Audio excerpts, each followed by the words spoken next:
শুরু হচ্ছে না।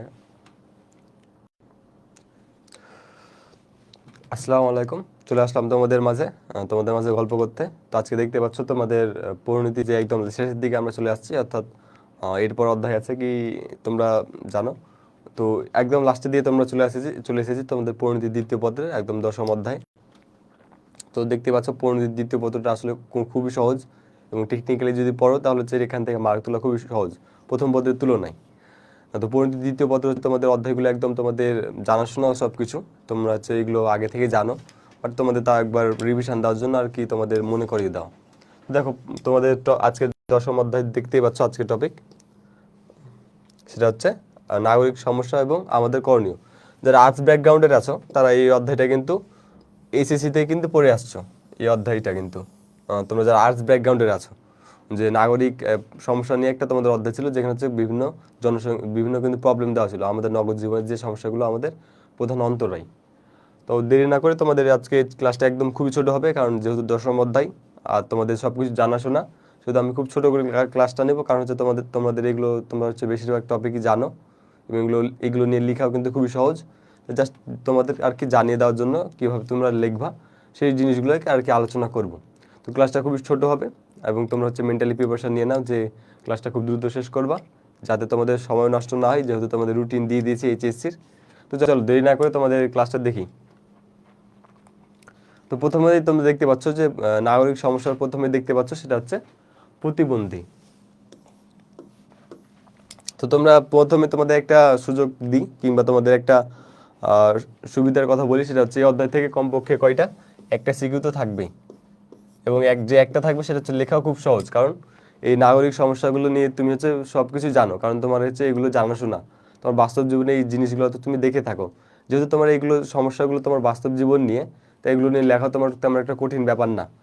তো এখান থেকে একটা সিকিউ আসবে, যেটা হচ্ছে খুবই সহজ হবে তোমার জন্য লেখা।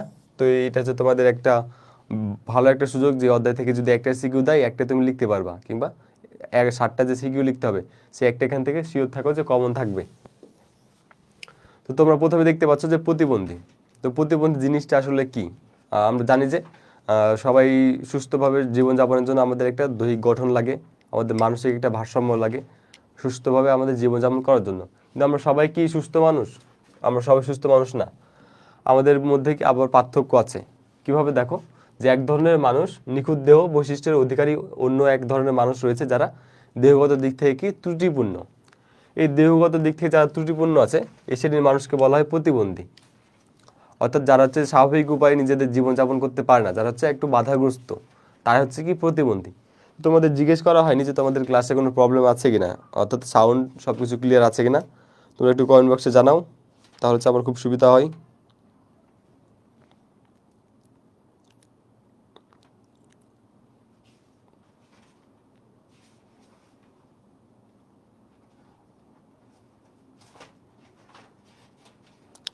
আপাতত কোনো প্রবলেম দেখছি না তোমাদের। তাহলে হচ্ছে আমরা কন্টিনিউ করি ক্লাসটা। তো অধ্যায় থেকে বলছিলাম যে একটা সিকিউ থাকবে তোমাদের। তো প্রথম যে নাগরিক সমস্যা সেটা দেখতে পাচ্ছ প্রতিবন্ধী, এবং প্রতিবন্ধী কাকে বলে আসলে সেটা হচ্ছে আমরা জানতে পারলাম। তো যারা হচ্ছে স্বাভাবিক উপায়ে জীবনযাপন করতে পারে না, যাদের জীবন হচ্ছে ত্রুটিপূর্ণ, তারা হচ্ছে কি প্রতিবন্ধী নামে আমরা পরিচিত। তো প্রতিবন্ধীর আবার ক্লাসিফিকেশন আছে, তোমরা একটা যে কোনো একটা সংজ্ঞা দেখে নিবা, যে তোমাদের বই যে সংজ্ঞাগুলো আছে, যাদের প্রতিবন্ধী কাকে বলে যদি দেয় তোমাদের ক নাম্বারে, তাহলে যেন তুমি লিখতে পারো। তো এগুলো নিয়ে আমি আর আলোচনা করব না।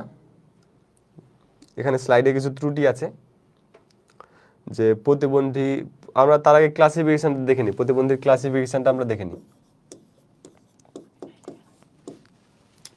তো ক্লাসিফিকেশনটা তোমাদের বই খুব সুন্দর করে দেওয়া আছে, তো তোমাদের একটু মনে করে দিচ্ছি জাস্ট কিভাবে।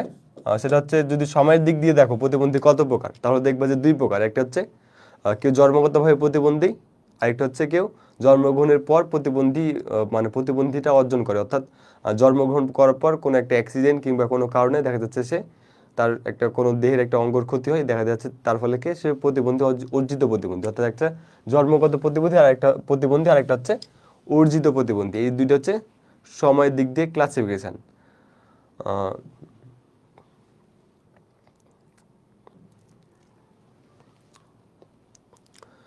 তো আমরা ক্লাসিফিকেশনটা দেখলাম প্রতিবন্ধীর। আর এছাড়া হচ্ছে আরও আরেকটা ভাবে ক্লাসিফিকেশন করা যায়, সেটা হচ্ছে গঠনগত দিক দিয়ে। যেরকম অনেকে বাক প্রতিবন্ধী থাকে, অনেকে দেখা যাচ্ছে দৃষ্টি প্রতিবন্ধী থাকে, তো এইভাবে আবার কয়েকভাবে প্রতিবন্ধী আছে। তবে এই সময়ের দিক দিয়ে তোমরা দুই প্রকার এটা মনে রাখিও, সেটা হচ্ছে অর্জিত প্রতিবন্ধী আর একটা হচ্ছে জন্মগত প্রতিবন্ধী। আর যে বাকি গঠনগত দিক দিয়ে আছে, যেরকম শারীরিক প্রতিবন্ধী, মানসিক প্রতিবন্ধী, বাক প্রতিবন্ধী, দৃষ্টি প্রতিবন্ধী, এই প্রতিবন্ধী যেগুলো আছে, তো এগুলো হচ্ছে তোমরা ক্লাসিফিকেশনটা একটু বই থেকে দেখে নিবা, বিশেষ করে যেটা টাইমের উপর নির্ভর করে যেটা হয়, অর্থাৎ অর্জিত প্রতিবন্ধী কাকে বলে আর জন্মগত প্রতিবন্ধী কাকে বলে, এই দুইটা জিনিস একটু ভালোভাবে মাথায় মাথায় রাখার চেষ্টা করবা। তো আমরা পরবর্তীতে চলে যাব। তো এইখানে হচ্ছে তোমাদের স্লাইডটা একটু মিস্টেক হয়েছে, অর্থাৎ লেখাটা কিন্তু এখানে আসলে আনফরচুনেটলি দেওয়া নাই। তো আমরা একটু নিজেরা একটু আলোচনা করি। সবসময় যে স্লাইড দেখে পড়বো, বই দেখে পড়বো তা তো না। এই অধ্যায়টা যে আহামরি কঠিন, তোমাকে স্লাইড দেখা লাগবে কিংবা বই দেখা লাগবে তা তো না। কারণ তুমি এইগুলো হচ্ছে বাস্তব জীবনের সাথে রিলেটেড। এই যে নাগরিক সমস্যাগুলো আছে, প্রতিবন্ধী আছে, আর যে সমস্যাগুলো আছে, এগুলো হচ্ছে তুমি বাস্তব জীবনে দেখে আসছো। এগুলো যদি তুমি বই একবার নাও পড়ো এই অধ্যায়, তাহলে কিন্তু তুমি লিখতে পারবা। কীভাবে? কারণ এগুলো হচ্ছে তুমি বাস্তব জীবনে দেখছো, বাস্তব জীবন থেকে তুমি এগুলো রিয়েলাইজ করে লিখতে পারবা। তো দেখো, এই যে প্রতিবন্ধীদের সমস্যা, এই সমস্যাগুলো কিন্তু তারা হচ্ছে একাধিক সমস্যা ফেস করে। কিভাবে? প্রথম কথা যদি বলি, প্রথমত হচ্ছে তারা হচ্ছে আমাদের মতো কি যে সুস্থ একটা জীবন যে পাবে, তারা হচ্ছে সুস্থ জীবন পায় না। তারা হচ্ছে স্বাভাবিক জীবন থেকে কি বাধাগ্রস্ত, যার ফলে হচ্ছে তাদের জীবনটা কি হয়, চ্যালেঞ্জিং হয়। তাদের হচ্ছে আমাদের থেকে বেশি কষ্ট করা লাগে, বিভিন্ন ক্ষেত্রে তারা বাধা পায়, সেই বাধাগুলো উপেক্ষা করা লাগে। এভাবে তাদের স্বাভাবিক জীবন তারা না পাইলেও তারা হচ্ছে তাদের টিকে থাকতে হয়। এটা হচ্ছে তাদের মূল সমস্যা। দ্বিতীয় সমস্যা কি? আমরা তাদের অবহেলার চোখে দেখি। অনেক সময় প্রতিবন্ধীকে আমরা পিছিয়ে রাখার চেষ্টা করি, যে সে হচ্ছে প্রতিবন্ধী, তাকে হচ্ছে আমরা পিছিয়ে রাখি। আবার সরকারি চাকরি বাকরির ক্ষেত্রে বলে তারা হচ্ছে একটু, যেহেতু সুযোগ সুবিধা কম, তাদের একটু সুযোগ সুবিধা বেশি দেওয়া উচিত, বাট আমরা সেটা দিতে চাই না, আমাদের এই মানসিকতা থাকে। তারপর হচ্ছে আমরা তাদের যে বিভিন্ন সুযোগ সুবিধা আশেপাশে, যে তাদের যে চলাচল কিংবা শিক্ষা ক্ষেত্রে কিংবা সামাজিক ক্ষেত্রে যে তাদের যে সুযোগ সুবিধা, সেগুলো হচ্ছে আমরা অনেক সময় দিই না। তারা এই সুযোগ সুবিধা থেকে বঞ্চিত হয়, তার স্বাভাবিক জীবন অর্জনে অনেক সময় বাধাগ্রস্ত হয়। তো এই মূলত এই সমস্যাগুলো তাদের হচ্ছে জীবনের প্রধান সমস্যা, যেগুলো হচ্ছে আমাদের কারণে হয়ে থাকে। একে তো তারা হচ্ছে একে তো হচ্ছে আমরা জানি যে প্রতিবন্ধী হয়, জন্মগত প্রতিবন্ধী হতে পারে, আবার অর্জিত প্রতিবন্ধী হতে পারে। একে তো তারা হচ্ছে সামাজিক জীবনযাপন থেকে কি বাধাগ্রস্ত। এরপর হচ্ছে আমরা যদি তাদের প্রতি নেতিবাচক ধারণা যদি নিয়ে রাখি, কিংবা তাদের যদি সুযোগ সুবিধাগুলো না দিয়ে থাকি, তাহলে তাদের জীবন কি আরও কষ্টকর হয়ে যায়, আর তাদের সমস্যা আরও বেড়ে যায়। তো এটা হচ্ছে তাদের সমস্যার ক্ষেত্রগুলো। তো এরপর হচ্ছে, যেহেতু সমস্যা আছে সেহেতু সমাধানও আছে। সব সমস্যার কি সমাধান থাকে। তো আমরা দেখি যে সমাধানগুলো কি। তো দেখো, প্রথম সমাধান কি, যে এই যে প্রতিবন্ধী হয়, একে আমরা অনেক সময় কি গজব কিংবা কুসংস্কারে বিশ্বাস করি, যে এটা হচ্ছে আল্লাহ তাআলা থেকে একটা কি গজব কিংবা অভিশাপ বা শাস্তি হিসেবে আমরা উল্লেখ করি। বাট এগুলো কখনোই, এইসব কুসংস্কার আমাদের মনে রাখা যাবে না, কিংবা এগুলো ধারণা করাই যাবে না। কারণ এই যে প্রতিবন্ধী, এটা হচ্ছে আল্লাহ প্রদত্ত কি তাদের একটা রূপ, কিংবা এটা হচ্ছে তাদের কি হতে পারে, তাদের হচ্ছে হয়তো দুনিয়ার একটা পরীক্ষা হতে পারে। এই বলে যে তাদের প্রতি আমরা একটা অসহযোগিতা মনোভাব প্রকাশ করবো, কিংবা তাদের দূরে ঠেলে রাখবো, কুসংস্কারের জন্য তাদের সাথে মেলামেশা করবো না, তাদের অবহেলা করবে, এমনটা করা যাবে না। তারপর তাদের যানবাহন কিংবা তাদের যে চলাচলের ব্যাপার আছে, সেটা কি সহজ করে দিতে হবে। আমরা জানি যে এখনো আমাদের যে চলাচলের ক্ষেত্রে বাস কিংবা ট্রেন বলো, প্রতিবন্ধীদের কিন্তু সেই রকম সুযোগ সুবিধা নাই। কিন্তু বাইরের দেশগুলো দেখবা, ইউরোপ আমেরিকাতে দেখবা যে প্রতিবন্ধীদের জন্য কিন্তু বাস ট্রেন চলাচলে কি তাদের সুযোগ সুবিধাগুলো আছে, তাদের সহজে অ্যাক্সেসগুলো আছে। তারপর তাদের হচ্ছে বিভিন্ন ক্ষেত্রে তারা আবার নিয়োজিত থাকে, যেখানে তাদের সেফটি কিন্তু কম থাকে। যেরকম তারা যদি কোনো কর্মক্ষেত্রে নিয়োজিত থাকে, তাদের সেফটিটা একটু বেশি দেওয়া দরকার। কারণ তারা একে তো তারা হচ্ছে স্বাভাবিক জীবনযাপনে বাধাগ্রস্ত। তারপরে যদি তাদের সেফটিটা কম দিই, তারা আরও বাধাগ্রস্ত হয়ে যাবে। তো তাদের সেফটিগুলো আমাদের নিশ্চিত করা দরকার। তারপর প্রতিবন্ধী মেনলি কীভাবে প্রতিবন্ধী হয়? প্রতিবন্ধী হয় মূলত অনেকে অর্জিত প্রতিবন্ধী হয় জন্মগতভাবে, আর অনেকে দেখা যাচ্ছে গর্ভাবস্থায়, অর্থাৎ মায়ের পেটে থাকাকালীন সময় বিভিন্ন কারণে প্রতিবন্ধী হয়ে যায়। তো এগুলো নিয়ে আমাদের সচেতন থাকতে হবে, এগুলো নিয়ে আমাদের গণসচেতনতা তৈরি করতে হবে। যেগুলো হচ্ছে তোমাদের স্লাইডে দেওয়া আছে, বইয়ে দেওয়া আছে উপায়গুলো, যেগুলো একটু পড়ে নিও। যে যখন একটা শিশু যখন গর্ভাবস্থায় থাকে, তার যত্ন, তাদের হচ্ছে আদর যত্ন কিংবা তার যে সঠিক পুষ্টি, এগুলো হচ্ছে আমাদের প্রদান করতে হবে, এগুলো নিয়ে সচেতন থাকতে হবে। কারণ বেশিরভাগ প্রতিবন্ধী অর্থাৎ যেসব প্রতিবন্ধী শিশু জন্ম হয়, এসব অবহেলার জন্যই কিন্তু জন্ম হয়। যে গর্ভাবস্থায় থাকে, তাদের সঠিক পুষ্টিকর খাবার খায় না মা, কিংবা আঘাত পায়, এসব কারণে কিন্তু অনেক প্রতিবন্ধী শিশু জন্মিত হয়। তো এইসব বিষয়গুলোকে আমাদের খেয়াল রাখতে হবে, এসব বিষয় নিয়ে আমাদের একটু সচেতনতা চালাতে হবে। এবার তাদের হচ্ছে বিভিন্ন সুযোগ সুবিধা প্রদান করতে হবে, যেমন তাদের স্বাস্থ্য কিংবা তাদের যে চিকিৎসা ব্যবস্থা, সেটা হচ্ছে খুব সুবিধাজনক করতে হবে, যাতে তারা খুব ফ্রিলি অ্যাক্সেসটা পায়। তাদের শিক্ষাক্ষেত্রে তাদের বিভিন্ন বৃত্তি উপবৃত্তি কিংবা তাদের শিক্ষা চালিয়ে যাওয়ার জন্য তাদের বিভিন্ন কার্যক্রম, তাদের উদ্যোগ গ্রহণ করতে হবে। যেরকম আমরা বর্তমানে দেখি যে বাংলাদেশে প্রতিবন্ধী কোটা আছে, যেখানে হচ্ছে প্রতিবন্ধীরাই কিন্তু খুব সহজে একটা জায়গায় কিংবা একটা চাকরিতে যোগ দিতে পারে। তো এই সুযোগ সুবিধাগুলো তাদের জন্য রাখতে হবে, যাতে তাদের স্বাভাবিক জীবনযাপনটা তারা করতে পারে, যাতে তাদের যে বাধাগ্রস্ত জীবনটা যাতে তাদের একটু সহজ হয়। তো এই সুযোগ সুবিধা হচ্ছে আমাদের রাখা, হচ্ছে আমাদের কি সামাজিক দায়িত্ব, আমাদের নৈতিক দায়িত্ব। তাদের যে এই সুযোগ সুবিধাগুলো করে দিতে হবে, এগুলো হচ্ছে আমাদের কি সামাজিক এবং নৈতিক দায়িত্ব। তো এই ছিল তোমাদের প্রতিবন্ধী নিয়ে আসলে মূল টপিক। মূলত প্রতিবন্ধী থেকে আসলে যদি আসে তাহলে আসবে যে প্রতিবন্ধীদের যে সমস্যা, সেই সমস্যাগুলো থেকে আসবে, এবং তাদের যে সমস্যা থেকে উত্তরণের উপায়, এগুলো থাকবে। তোমাদের যতগুলো আসলে এই যে নাগরিক সমস্যাগুলো দেখতে পাবা, সবগুলো থেকে মেইনলি কোশ্চেন কি আসবে, যে সেটা আসলে কারণ কি, এটা যে নাগরিক সমস্যা এটা আসলে হলো কিভাবে, এটা কারণগুলো আসবে। আরেকটা হচ্ছে অর্থাৎ রিজন আরেকটা হচ্ছে সলিউশন। এই দুটো জিনিস মনে রাখবে, আর এবং এস। আর হচ্ছে রিজন, অর্থাৎ সেই যে নাগরিক সমস্যা, সেই সমস্যাটা আসলে কেন হচ্ছে, কিভাবে হচ্ছে, এই রিজনগুলো তোমাকে হয়তো গয়ে দিতে পারে, এটা গয়ের কোশ্চেন হতে পারে।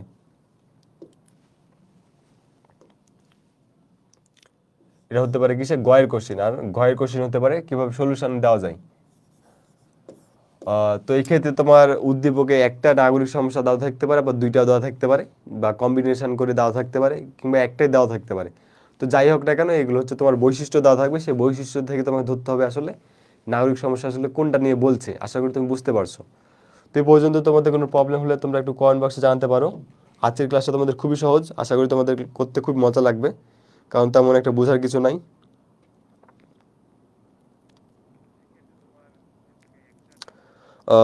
ইফাত জাহান তিহাম তিহামুন বলছে যে স্যার এমসিকিউ গুলো পরে করাবেন।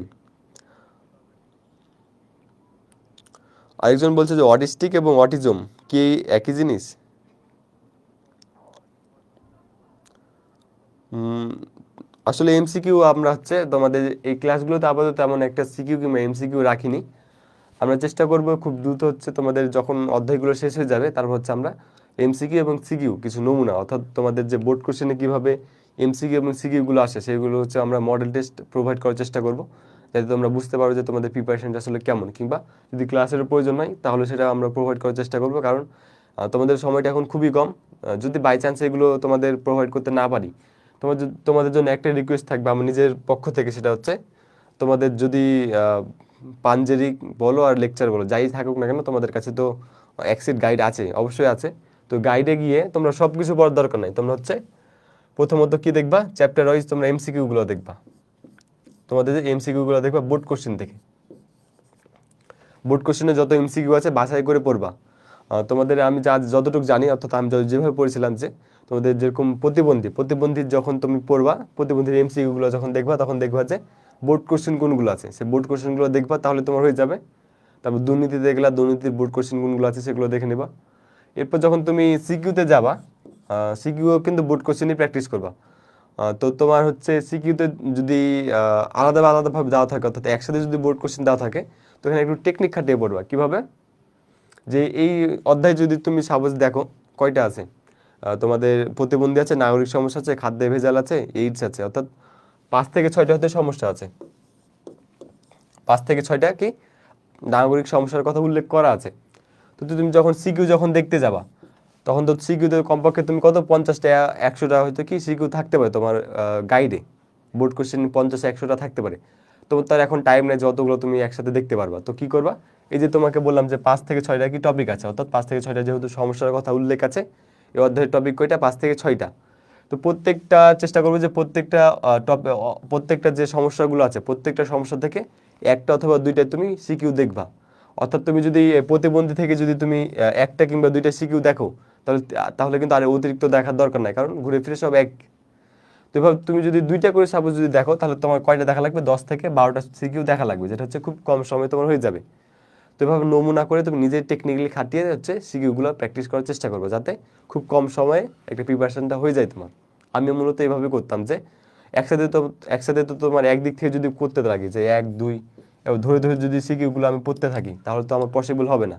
প্রথমত তুমি আইডেন্টিফাই করবা যে এই যে টপিক আছে, সেই টপিকটা আইডেন্টিফাই করবা যে কয়টা টপিক আছে এই অধ্যায়ের, কয়টা টপিক থেকে তোমার সিকিউগুলো আসছে। তো সাপোজ যদি তুমি 5টা টপিক পাও, সেই 5টা টপিক থেকে আবার আইডেন্টিফাই করবে বোর্ড কোশ্চেনে যে ওই 5টা কোশ্চেন থেকে কতগুলো কোশ্চেন আসছে। অর্থাৎ সেই 5টা কোশ্চেন থেকে চেষ্টা করবে, 5টা টপিক থেকে চেষ্টা করবে যে প্রত্যেক টপিক থেকে 2টা করে সিকিউ তুমি সিলেক্ট করবা। আগে আগে দাগাই নিবা যে প্রত্যেকটা টপিক থেকে 2টা করে সিকিউ আসছে, এমন 2টা প্রশ্ন তুমি দাগাই নিবা। এভাবে করে কয়টা হবে? তোমার 10টা সিকিউ হবে। সেই 10টা সিকিউ যদি তুমি এখন প্র্যাকটিস করো এবং এক্সামের আগের রাতে যদি তুমি প্র্যাকটিস করো, তাহলে ওই চ্যাপ্টার তোমার বোঝার আর কিছুই থাকবে না, সব কিছু তুমি বুঝতে পারবে যে কোশ্চেন আসলে আসবে কীভাবে। এভাবে একটু যদি তুমি টেকনিক্যালি খাটিয়ে পড়ো, তাহলে কিন্তু এক্সামের আগে কিন্তু তুমি অনেকটা বেনিফিট হবা।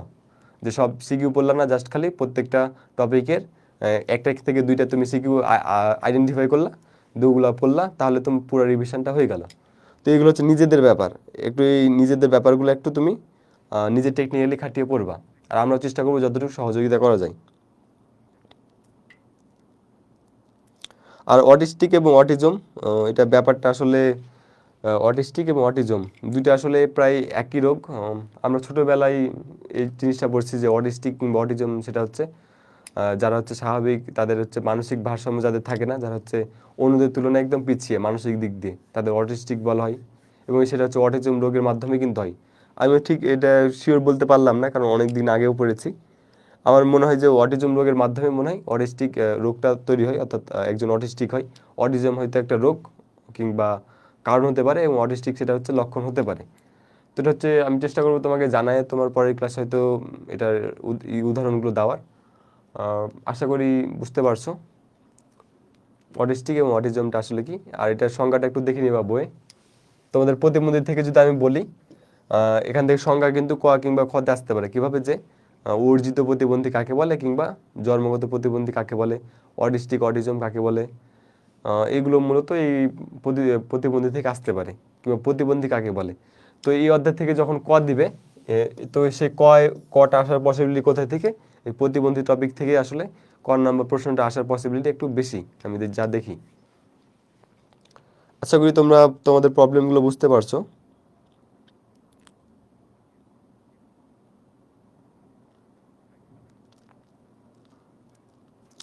তো তোমরা যারা আর্টসের স্টুডেন্ট আছো, তারা হচ্ছে কি, তাদের হচ্ছে তোমাদের গরুর মতো যে পরিশ্রম করা লাগবে তা না, তোমাদের একটু টেকনিক্যালি খাটিয়ে পড়া লাগবে।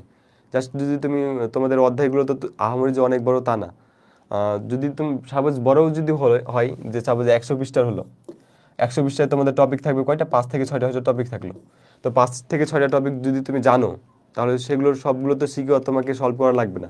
সেই 5 থেকে 6টা টপিকের তুমি দেখবে যে কয়টা বোর্ড কোশ্চেন আসছে, সেগুলো থেকে তুমি 2টা থেকে প্রত্যেকটা টপিকের 1টা থেকে 2টা তুমি বোর্ড কোশ্চেন প্র্যাকটিস করলা, তাহলে ওই টপিকের পুরো তুমি ধারণাটা পেয়ে গেলা কোশ্চেন কীভাবে আসে না আসে।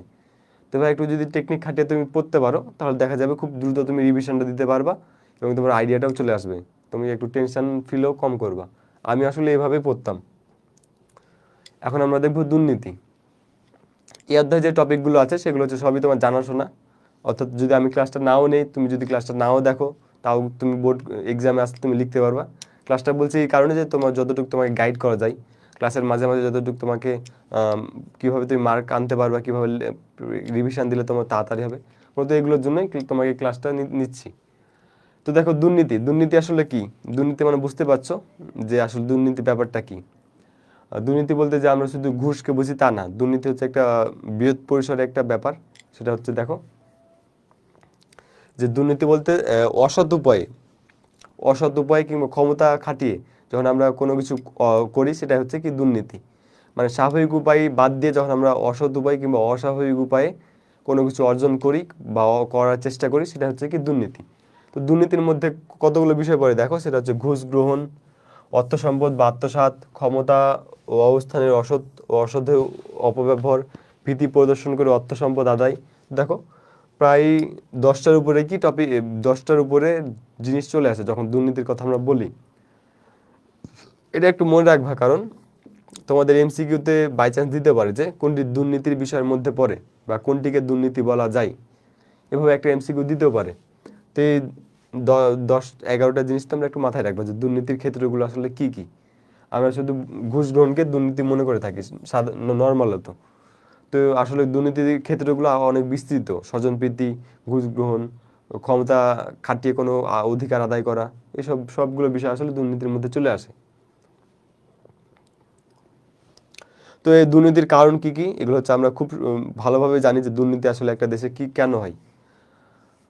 তো তাও তোমাদের বলি যে দুর্নীতি কেন হয়, সেটা হচ্ছে রাষ্ট্রীয় প্রতিষ্ঠানের স্বচ্ছতার অভাব। যখন রাষ্ট্রীয় প্রতিষ্ঠানের স্বচ্ছতা থাকে না, যে একজনকে জবাবদিহিতা করতে হয় না, যখন সে কি কাজ করছে না করছে সেটা জনগণ যখন জানতে পারে না, তখন সেই প্রতিষ্ঠানগুলো কী হয়ে যায়, দুর্নীতির শিকার হয়ে যায়, তারা দুর্নীতি করতে থাকে। যেরকম আমরা দেখি যে জনগণের যখন বাজেট পাস করা হয়, সেগুলো হচ্ছে রাষ্ট্রীয় প্রতিষ্ঠানগুলো কি করে, নিজেরাই আত্মসাৎ করে নেয়, সেগুলো হচ্ছে বাস্তবায়িত করে না।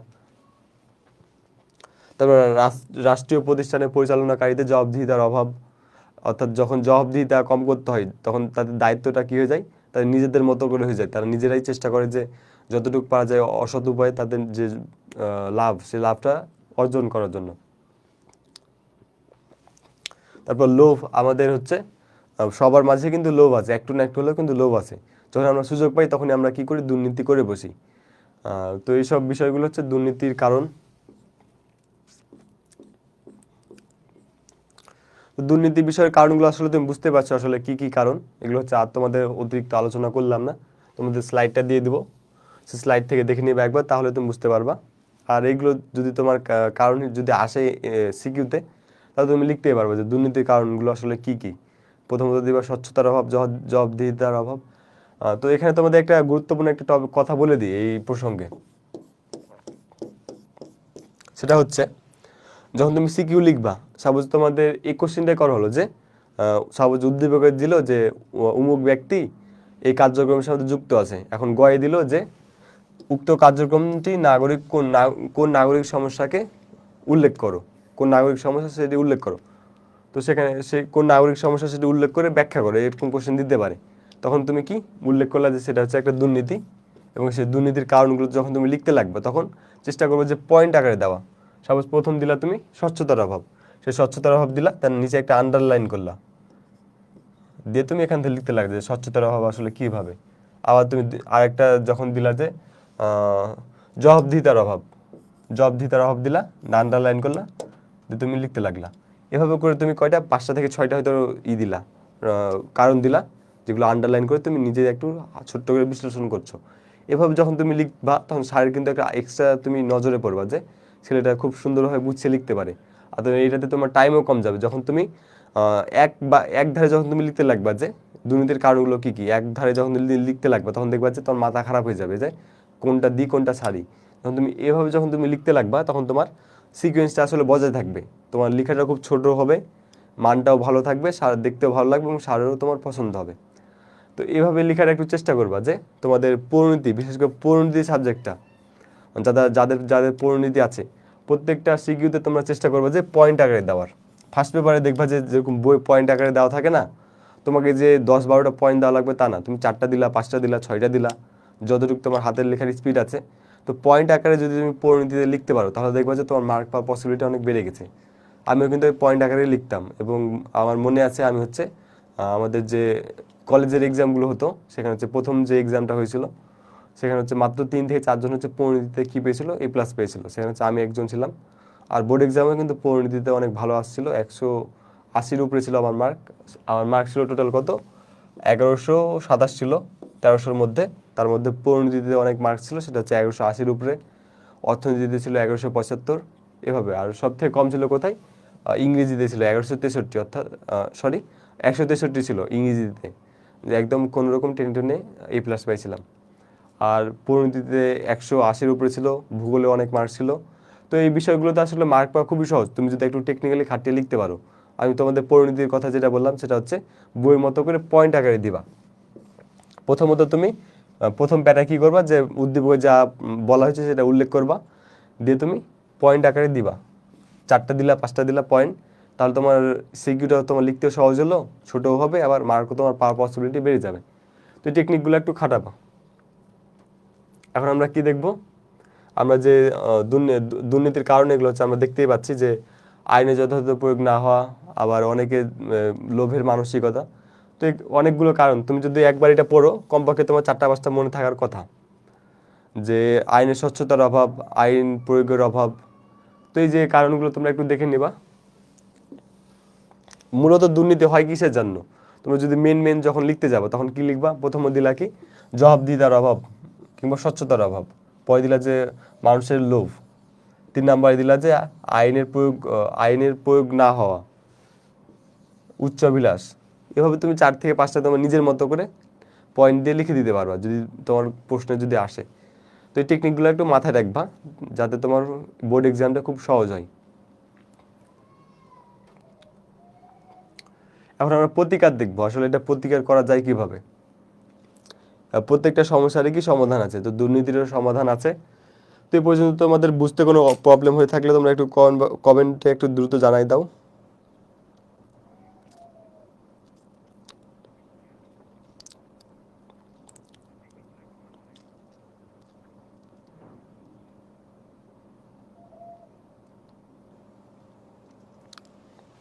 মূলত তোমাদের কি গাইডলাইন দেওয়ার জন্য ক্লাসটা করাতে আসা, কারণ বুঝতে পারছো যে এই টপিকগুলো যে খুব আহামরি কঠিন তা না, এগুলো হচ্ছে তোমরা খুব ছোটোবেলা থেকে এই জিনিসগুলো জানো এবং বাস্তবের সাথে রিলেটেড।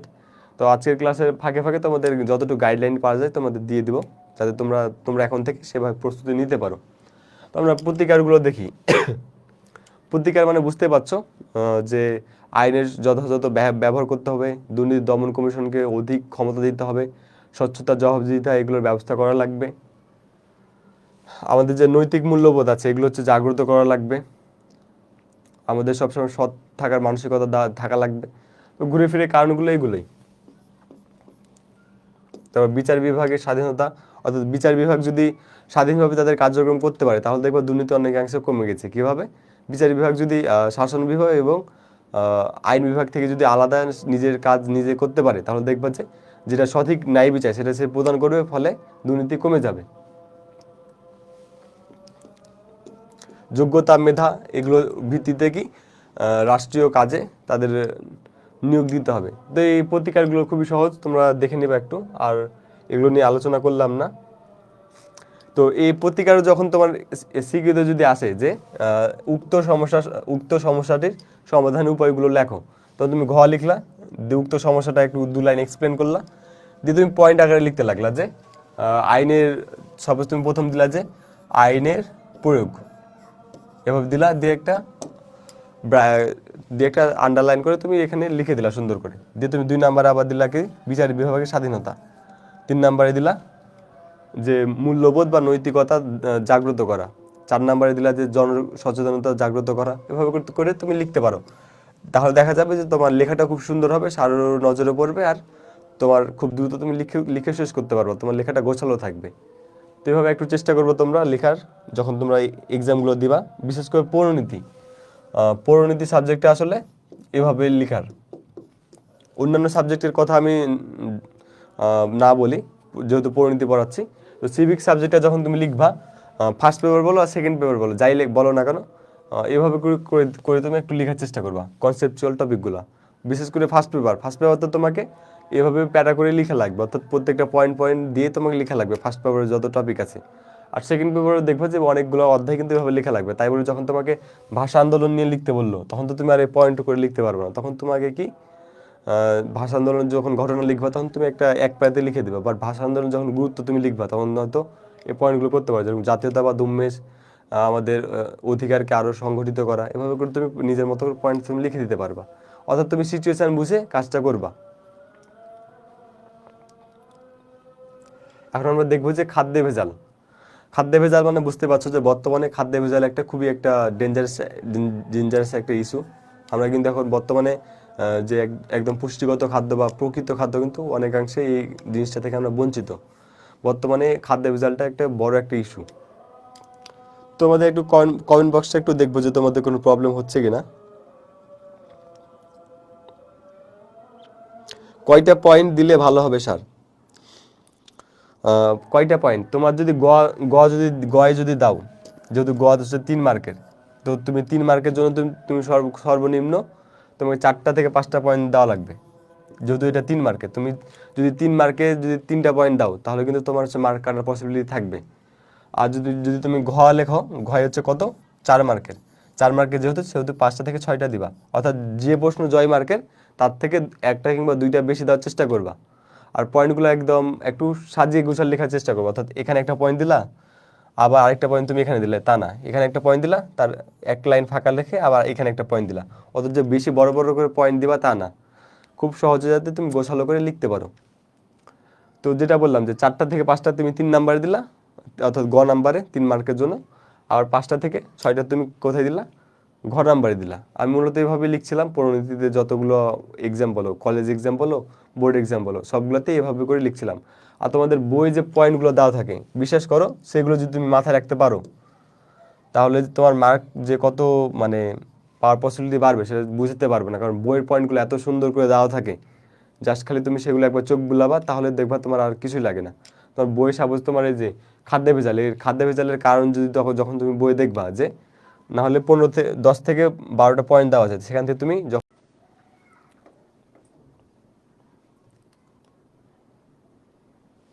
শুরু হতেও টাইম নিচ্ছে।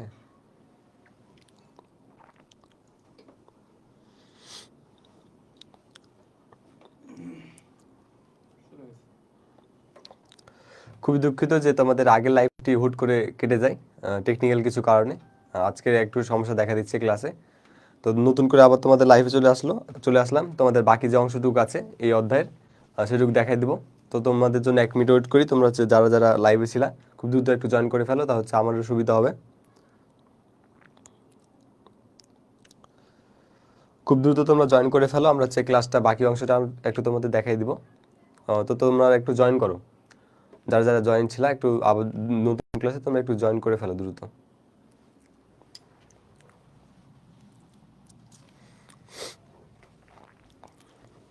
একটু তোমরা কমেন্টে জানাও যে তোমরা জয়েন করে ফেলেছো অলরেডি।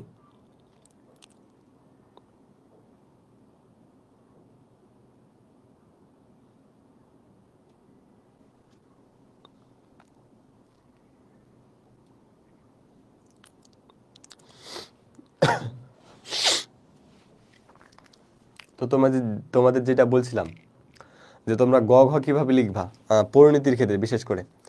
তো পরিণতি তোমাদের ফার্স্ট পেপার যেটা, সেটা তোমরা জানো যে বেশিরভাগ সেটার কি কনসেপচুয়াল টপিক। অর্থাৎ তোমাকে সেখানে তুমি যখন তোমরা আশা করি তোমরা বেশিরভাগ হচ্ছে মুজাম্মেল হকের বইটা পড়েছো। মুজাম্মেল হকের বইটা আসলে বেস্ট পরিণতির জন্য। আশা করি সবাই মুজাম্মেল হকের বইটা ফলো করছিল ইন্টার লাইফে। অনেক ডিটেলস বাট অনেক পড়ে মজা মোজাম্মেল হকের বইটা। আমার কাছে সেই বইটাই সব থেকে বেস্ট লাগতো। আমাদের কলেজেও একটাই বই পড়াতো মোজাম্মেল হক। তো ফার্স্ট পেপারে দেখবা যে বেশিরভাগ টপিক কি কনসেপচুয়াল, তোমাকে একটা কনসেপ্ট দিয়ে লিখতে হবে। তো কনসেপচুয়াল স্কিল টপিকে দেখবা যে বেশিরভাগই পয়েন্ট আকারে দেওয়া আছে। তো ফার্স্ট পেপারে যখন তোমরা এক্সাম দিবা তো বেশিরভাগ প্রশ্নের অ্যান্সারে কীভাবে ওই কনসেপচুয়ালভাবে লেখার চেষ্টা করবো। অর্থাৎ প্রত্যেকটা টপিকে কিছু পয়েন্ট দিবা। অর্থাৎ পয়েন্ট তো তোমাকে একদম আন্ডারলাইন করে দেওয়া লাগবে, অনেক ভালোভাবে দেওয়া লাগবে তা না। জাস্ট তুমি পয়েন্টটা দিবা, তার নিচে আন্ডারলাইন করবা নর্মালি, যেন বোঝা যায় যে এটা একটা পয়েন্ট। তো এভাবে করে বইয়ে দেখবা যে প্রত্যেকটা কনসেপচুয়াল স্কিলে কতটি কনসেপচুয়াল টপিকে দেখবা যে 15টা 20টা 10টা এভাবে করে টপিক দেওয়া থাকে, অর্থাৎ ক্ষেত্র দেওয়া থাকে। বাট তোমাকে এতগুলো টপিক দেওয়া লাগবে না। ওই কনসেপচুয়াল টপিকের সর্বোচ্চ তুমি 4টা 5টা 6টা তোমাকে বলে দিলাম, গয়ে কয়টা দিবা ঘয়ে কয়টা দিবা। তোমার যেগুলো মনে থাকবে কিংবা যেগুলো নিয়ে তুমি লিখতে পারবা সেগুলো উল্লেখ করে পয়েন্ট আকারে দিয়ে তুমি প্রশ্নটা ক্লোজ করার চেষ্টা করবা। এভাবে তোমার প্রশ্নতে কি তোমার একটা লেখাটা খুব দ্রুত হবে। তোমার হচ্ছে প্রশ্নের একটা ধারা থাকবে যে তুমি এটা টপিক লেখার পর এটা লিখছো, কিংবা এই পয়েন্টটা লেখার পর এই পয়েন্টটা লিখছো। তোমার লেখাটা খুব দ্রুত হবে। স্যারেরও মনোযোগ, স্যারেরও দেখে ভালো লাগবে যে ছেলেটা পয়েন্ট আকারে দিয়েছে, তার মানে জানে সে বইটা পড়েছে। স্যারেরও ভালো লাগবে, মার্ক পাওয়ার পসিবিলিটিটাও বেড়ে যাবে। সেকেন্ড পেপারেও এটা করতে পারো, বেশিরভাগ প্রশ্নের ক্ষেত্রে এই জিনিসটা করবা। যেগুলো হচ্ছে ব্যাখ্যামূলক প্রশ্ন বাদে যেগুলো দেখবে যে একটু লেখার মতো পয়েন্ট দিয়ে সেগুলোতে লেখার চেষ্টা করবা। সবগুলা প্রশ্ন যদি আবার পয়েন্ট আকারে দাও স্যারের বিরক্তি লাগবে। তুমি 7টা কোশ্চেনের মধ্যে 4টা কোশ্চেন পয়েন্ট আকারে দিলা, 3টা তুমি ব্যাখ্যামূলক লিখলা, কিংবা 3টা পয়েন্ট আকারে দিলা, বাকি 4টা ব্যাখ্যামূলক লিখলা। এবং নিজের টেকনিকগুলো একটু অ্যাপ্লাই করার চেষ্টা করবা সিকিউ লেখার ক্ষেত্রে, তাহলে তোমার মার্ক পাওয়ার পসিবিলিটিটা বেড়ে যাবে। কারণ স্যার কিন্তু সব প্রশ্ন যে তোমাকে পড়ে পড়ে দেখবে নিখুঁত করে তা না, স্যার তোমার সেই স্কিলটুকু দেখবে যে তোমার লেখার ধরনটা কীরকম, কতটুকু তুমি গুছিয়ে লিখছো, কীভাবে কী ইউজ করে তুমি লিখছো, এগুলো দেখে তোমাকে মার্ক দিয়ে দিবে স্যার। তো এই বিষয়গুলো একটু মাথায় রাখবা। তো আমরা এখন দেখবো কি খাদ্যে ভেজাল। খাদ্যে ভেজাল বলতে মূলত আমরা যে প্রকৃত যে খাদ্যটা খাই, অর্থাৎ উৎকৃষ্ট যে খাদ্যটা, সেই খাদ্যের সাথে নিম্ন নিম্ন কিছু যখন আমরা যুক্ত করি, অর্থাৎ নিকৃষ্ট যখন দ্রব্য যুক্ত করি অসৎ উদ্দেশ্যের লাভে বা অসৎ উদ্দেশ্যের জন্য, সেটাই কী হিসেবে বিবেচিত হয়, খাদ্যে ভেজাল হিসেবে বিবেচিত হয়। অর্থাৎ সংজ্ঞা দেখে তোমরা বুঝতে পারছো যে খাদ্যে ভেজাল বলতে বুঝি আমরা মূলত প্রাকৃতিক ও স্বাভাবিক খাদ্যদ্রব্যের সাথে নিম্নমানের ক্ষতিকর, অকেজো, অপ্রয়োজনীয় বা অবিশুদ্ধ যে খাদ্যগুলো, সেগুলো যখন আমরা যুক্ত করি সেটাই হয়ে যায় কি খাদ্যে ভেজাল, যেটা আমাদের স্বাস্থ্যের জন্য একদমই কি ঝুঁকিকর বা ক্ষতিকর। তো খাদ্যে ভেজাল কি সেটা তোমরা জানতে পারলা। তো আমরা একটু কমেন্টে দেখবো যে তোমাদের আর কোনো প্রবলেম হচ্ছে কিনা।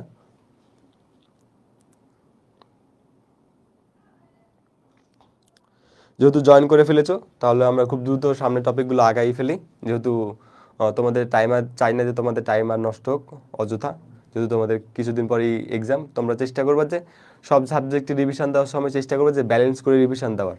আজকে সাপোজ পরিণতি তুমি অর্ধেক শেষ করলা, আবার কালকে পরিণতির ফুলটা শেষ করলা, এভাবে ব্যালেন্স করে তুমি রিভিশনটা দেবে। কোন সাবজেক্টে বেশি গুরুত্ব দিচ্ছ, কোন সাবজেক্টে কম, তা না, তুমি ব্যালেন্স করে রিভিশনটা দেওয়ার চেষ্টা করবা। তো কারণ কারণ মানে বুঝতেই পারছো যে খাদ্য ভেজালের কারণগুলো আসলে কি। প্রধান কারণ আমি যদি বলি সেটা হচ্ছে উচ্চ লাভের আশায়, অর্থাৎ যে ব্যবসায়িকরা থাকে তারা হচ্ছে উচ্চ লাভের আশায় খাদ্য ভেজাল মিক্স করে। তো এর আগে হচ্ছে তোমাদের বইয়ে কিছু টপিক দেওয়া আছে, এমসিকিউর জন্য কিছু গুরুত্বপূর্ণ টপিক আছে। দেখবা যে আমরা যে খাদ্য ভেজালের যে বিভিন্ন উপকরণ ব্যবহার করা হয়, কোনটা কোথায় ব্যবহার করা হয়, যে ফরমালিন ব্যবহার করা হয় কেন, কিংবা যে আরও যে কয়েকটি উপকরণ আছে, এগুলো হচ্ছে তোমরা একটু কষ্ট করে পড়ে নিবা বই থেকে। তোমাদের দেখবা যে বইয়ে যে খাদ্যের ভেজালের যে উপকরণগুলো আছে কোনটা কোন ক্ষেত্রে ব্যবহার করা হয় সেটা একটু দেখবা, সেটা হচ্ছে এমসিকিউর জন্য গুরুত্বপূর্ণ। তোমাদের এমসিকিউ কিন্তু এখান থেকে আসে। তো তোমাদের একটা রিকোয়েস্ট থাকলো যে খাদ্য ভেজালের যে শুরুর দিকে তোমাদের যে খাদ্য ভেজালের উপকরণগুলো দেখবা, যে ফরমালিন সহ আরও যে রাসায়নিক দ্রব্যগুলো আছে, কোন রাসায়নিক দ্রব্যটা আসলে কোন ক্ষেত্রে ব্যবহার করা হয় খাদ্য ভেজালের জন্য, এই জিনিসটা একটু তোমরা কষ্ট করে একটু দেখে নিবা ভাই। কারণ এখান থেকে তোমার এমসিকিউ আছে, আমি দেখেছি, আমি নিজেও এখান থেকে পড়েছি। আমি নিজেও কিন্তু আমি আসলে যে অন্যের হেল্প নিয়ে পড়তাম তা না, আমি একদম শুরু থেকেই কি করতাম যে নিজে বেশি অ্যানালাইসিস করে জিনিসগুলো পড়তাম, বোর্ড কোশ্চেন অ্যানালাইসিস করতাম, বই অ্যানালাইসিস করতাম। এভাবে করে আমি নিজে নিজে আসলে সব টপিক একদম একাডেমিক থেকে অ্যাডমিশন পর্যন্ত প্রায় নিজে নিজে আসলে অ্যানালাইসিস করে আমি পড়েছি। ফলে দেখা যাচ্ছে জিনিসগুলো আমার ক্ষেত্রে বেশি সাস্টেন করছে, কীভাবে আমি লিখবো না লিখবো এই স্কিলগুলো আমার বেশি হয়েছিল যে আমি নিজে থেকে অ্যানালাইসিস করে পড়েছি। তো সবসময় চেষ্টা করবে যে নিজে থেকে অ্যানালাইসিস করে কিছু করার, তাহলে দেখা যাবে জিনিসটা অনেক দিন সাস্টেন করবে, তোমার জিনিস টেকনিকটাও মনে থাকবে। তো এই অংশটুকু একটু পড়ে নিবা, কিসের জন্য, এমসিকিউর জন্য। তো কারণগুলো আমরা যদি দেখি যে আসলে আমাদের যদি কারণ দেখি যে ব্যবসায়িকদের অসাধু যে উদ্দেশ্য থাকে, অর্থাৎ বেশি লাভের আশায় আসলে খাদ্যে ভেজাল তারা এই নিকৃষ্ট কাজটা করে থাকে। এছাড়া আমরা দেখি যে বিবেকের দংশন থাকে, যেহেতু এটা হচ্ছে একদম অনৈতিক কাজ, যে খাদ্যে ভেজাল করাটা একটা পুরোপুরি অনৈতিক কাজ, বাট এটা ব্যবসায়িকরা কেন করে, বিবেকের দংশন দিয়ে করে, তাদের মধ্যে নৈতিকতা খুব কমে যায়। আর অধিক মুনাফা লাভের আশায় কিন্তু এই খাদ্য ভেজালটা তার মেইনলি করে থাকে। এছাড়াও যে বাকি দ্রব্যগুলো আছে, যে খাদ্যে পচন ঠেকানোর জন্য বা খাদ্যকে বেশি আকর্ষণীয় করার জন্য আরও বিভিন্ন কারণে কিন্তু ব্যবসায়িকরা করে থাকে। আলটিমেটলি তাদের উদ্দেশ্য একটা থাকে, সেটা হচ্ছে অধিক মুনাফা অর্জন। এটার জন্য মূলত তারা খাদ্য ভেজালটা করে থাকে। তো এগুলো সহজ টপিক, তোমরা পড়ে নেবা। এখন আমরা প্রতিকার দেখব। তো প্রতিকার যদি আমরা দেখি, সেটা হচ্ছে তোমরা শুরুতে একটা জিনিস দেখবে যে বিএসটিআই, এটা হচ্ছে বাংলাদেশের হচ্ছে যে খাদ্যদ্রব্যের যে সঠিক যে মান নির্ণয়ের একটা প্রতিষ্ঠান, সেটা হচ্ছে বিএসটিআই। তোমরা হয়তো এটা হয়তো মিনিংটা হয়তো জানো না, আমি হয়তো ভুলে গেছি, দাঁড়াও খুব দ্রুত তোমার জানাচ্ছি একটু সাহায্যে।